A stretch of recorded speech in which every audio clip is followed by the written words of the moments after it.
نحمده ونصلي ونسلم على سيدنا ومولانا محمد رسوله النبي الأمين المكين الكريم الرؤوف الرحيم وعلى آله الطيبين الطاهرين وصحبه الكرام المنتجبين وأولياء أمته وصلحاء ملته أجمعين. أما بعد، فأعوذ بالله من الشيطان الرجيم. بسم الله الرحمن الرحيم.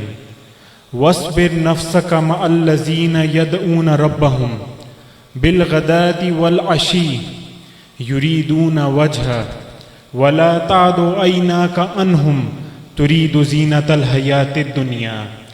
صدق الله العلي العظيم. إن الله وملائكته يصلون على النبي يا أيها الذين آمنوا صلوا عليه وسلموا تسليما. الصلاة والسلام عليك يا رسول الله وعلى آلك وأصحابك يا حبيب الله. الصلاة والسلام عليك يا نبي الله وعلى آلك وأصحابك يا نور الله. تمام تر حمد و ثنا اس رب کائنات کی کہ جس نے ہمیں اپنے پیارے محبوب نبی کریم صلی اللہ علیہ وآلہ وسلم کا امتی بنایا. لاتعداد درود و سلام ہمارے پیارے آقا صلی اللہ علیہ وآلہ وسلم پر کہ جنہوں نے ہمیں خالق حقیقی کے سامنے جھکنا سکھایا، اور کروڑہاں رحمتوں اور برکتوں کا نزول میرے اور آپ کے پیارے مرشد کریم خواجہ خواجگان حضور خواجہ سخی زندہ پیر صاحب رحمۃ اللہ علیہ کے مزار پر انوار پر کہ جنہوں نے ہمیں عشق مصطفیٰ کا جام پلایا. الحمدللہ ہمارے مرشد کریم سٹیج پر جلوہ افروز ہیں. آپ کے ساتھ عالم اسلام کے عظیم آستانوں کے سجادہ نشین، دنیا کے کونے کونے سے آئے ہوئے جید علماء کرام اور حضور خواجہ سخی زندہ پیر صاحب رحمۃ اللہ علیہ کے خلفاء تشریف فرما ہیں. میں آپ تمام احباب کو اپنے مرشد کی کریم کی طرف سے اور دربار عالی نقشبندیہ گھمکول شریف کی طرف سے خوش آمدید کہتا ہوں. اللہ تعالیٰ آپ کے آستانوں کو سلامت رکھے اور قبلہ عالم پیر صاحب کا علمی اور روحانی فیض نصیب فرمائے. میری آنکھوں کے سامنے تحد نگاہ عاشقان مصطفیٰ صلی اللہ علیہ وسلم اور غلامان حضور خواجہ سخی زندہ پیر صاحب رحمۃ اللہ علیہ کا ٹھاٹھے مارتا ہوا سمندر موجود ہے. میں آپ تمام احباب کو مبارکباد دینا چاہتا ہوں کہ آپ یہاں خود نہیں آئے بلکہ بلائے گئے ہیں. قبلہ عالم پیر صاحب رحمۃ اللہ علیہ اپنی حیات ظاہری میں ارشاد فرمایا کرتے تھے کہ سارا سال لوگ یہاں اپنی مرضی سے آتے ہیں، لیکن عرس مبارک کے موقع پر ہم انہیں بلاتے ہیں. طور اور معراج کے قصہ سے ہوتا ہے یہاں اپنا جانا اور ہے، ان کا بلانا اور ہے. میں یوں کہہ دوں کہ سارا سال اپنا آنا اور ہے اور عرس مبارک پر ان کا بلانا اور ہے. آپ تمام احباب اس لیے بھی اسلام عقیدت کے لائق ہیں کہ آپ کا انتخاب ان خاص لوگوں میں ہے جنہیں اللہ تعالیٰ نے اپنے ولی کامل کی محبت کے لیے خاص کر لیا ہے. صحیح مسلم کی حدیث ہے، حضرت ابو ہریرہ رضی اللہ تعالیٰ عنہ سے روایت ہے کہ ہمارے پیارے آقا صلی اللہ علیہ وسلم نے ارشاد فرمایا کہ اللہ تعالیٰ جب کسی بندہ خاص سے محبت فرماتا ہے تو حضرت جبرائیل امین کو بلاتا ہے اور فرماتا ہے میں فلاں بندے سے محبت کرتا ہوں، تم بھی اس سے محبت کرو. چنانچہ حضرت جبرائیل علیہ السلام ان سے محبت کرتے ہیں، پھر تمام آسمان میں اعلان کرتے ہیں کہ اللہ تعالیٰ فلاں ولی کامل سے محبت کرتا ہے، تم بھی اس سے محبت کرو، تو تمام آسمان والے بھی محبت کرتے ہیں. یہ سلسلہ محبت صرف آسمان پر ہی ختم نہیں ہوتا بلکہ اللہ تعالیٰ کے فرشتے اللہ تعالیٰ کے حکم سے اس بندے کی محبت کو زمین میں رکھ دیتے ہیں. اس روایت سے یہ معلوم ہوتا ہے کہ اللہ تعالیٰ اپنے اولیاء کی محبت اپنے خاص کرم سے لوگوں کے دلوں میں ڈالتا ہے. قرآن مجید کا بھی یہاں پہ سہارا لوں گا. اللہ تعالیٰ نے سورہ مریم کی آیت نمبر 96 میں ارشاد فرمایا ان الذین آمنوا وعملوا الصالحات سیجعل لهم الرحمن ودا. بے شک جو لوگ ایمان لائے اور نیک عمل کیے تو خدائے رحمان ان کے لیے لوگوں کے دلوں میں محبت پیدا فرما دے گا. ایک اور موقع پر حضور علیہ الصلوۃ والسلام سے پوچھا گیا کہ یا رسول اللہ ہمارے بہترین ہم نشین کون ہیں؟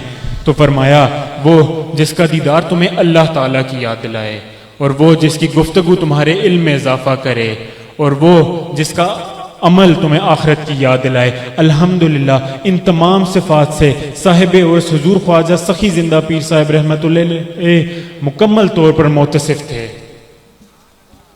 آپ تمام احباب دنیا کے کونے کونے سے تشریف لائے ہیں۔ آج جس دور سے ہم گزر رہے ہیں وہ جدید سائنسی اور تحقیقی دور ہے جس میں ہر چیز پر سوال اٹھتا ہے۔ ان لاتعداد سوالات میں سے ایک بات یہ پوچھی جاتی ہے کہ آپ اولیاء اللہ کے مزارات پر کیا لینے جاتے ہیں، جبکہ اللہ تعالیٰ اپنی شان قدرت کے ساتھ ہر جگہ موجود ہے، ہر فریاد کرنے والے کی فریاد کو سننے والا ہے، اپنی تمام مخلوق کو دیکھنے والا ہے، ہر مانگنے والے کا دامن بھرنے والا ہے، تو پھر آپ کیا لینے جاتے ہیں؟ تو دیکھیں یہ عالم اسباب ہے جہاں ہر چیز کسی نہ کسی سبب سے پائی جاتی ہے۔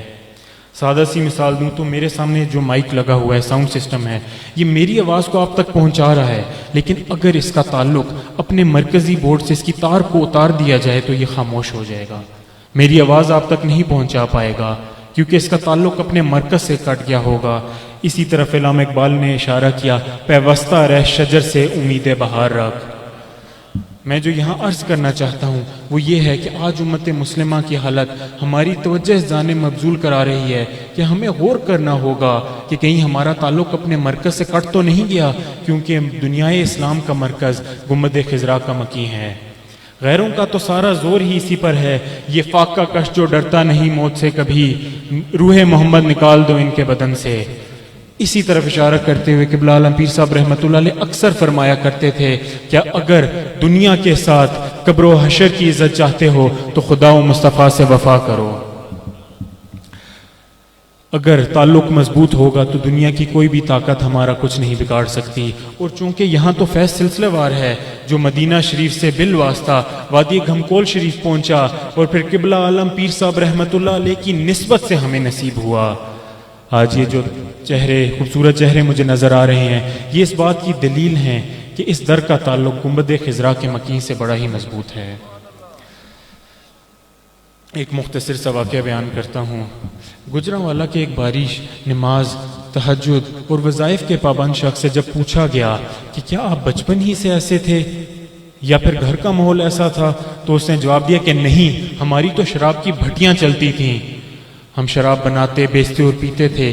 یہ تو ایک روز کاروبار کے سلسلے میں پشاور جانا ہوا تو سوچا گھمکول شریف حاضری کر لیتے ہیں، قبلہ عالم پیر صاحب سے ملاقات بھی ہو جائے گی، سنا تو بڑا تھا، بس اللہ نے فضل فرمانا تھا۔ قبلہ عالم پیر صاحب سے ملاقات ہوئی، قبلہ عالم پیر صاحب سب سے پوچھتے بات کرو، لوگ بات کرتے، کوئی دعا کراتا، کوئی دم کراتا، کوئی تعویذ لیتا۔ کہتا جب میری باری آئی تو قبلہ عالم پیر صاحب جلال میں آ گئے، کہنے لگے خدا کی زمین پہ رہتے ہو، خدا کا دیا ہوا کھاتے پیتے ہو، خدا کا دیا ہوا پہنتے ہو، اور کام تم شیطانوں والے کرتے ہو۔ کہنے لگا میں نے زندگی میں بڑے واز سنے تھے پر کسی نے اثر نہیں کیا، یہ قبلہ عالم پیر صاحب کی بات تھی جو میرے لیے ہدایت کا نور بن گئی، میری زندگی میں انقلاب آ گیا اور میں تائب ہو گیا، میں نے بیعت کر لی، اور وہ دن تھا اور آج کا دن ہے کہ اللہ کا بڑا ہی فضل ہے۔ اور دراصل یہی وَاصْبِرْ نَفْسَكَ مَعَ الَّذِينَ يَدْعُونَ رَبَّهُمْ کا اصل راز ہے۔ دعا ہے اللہ تعالی ہماری اس تعلق کو، اس نسبت کو مزید مضبوط فرمائے اور قبلہ عالم پیر صاحب کا صدقہ ہمیں خدا و مصطفیٰ کی سچی محبت نصیب فرمائے۔ وما علینا الا البلاغ المبین۔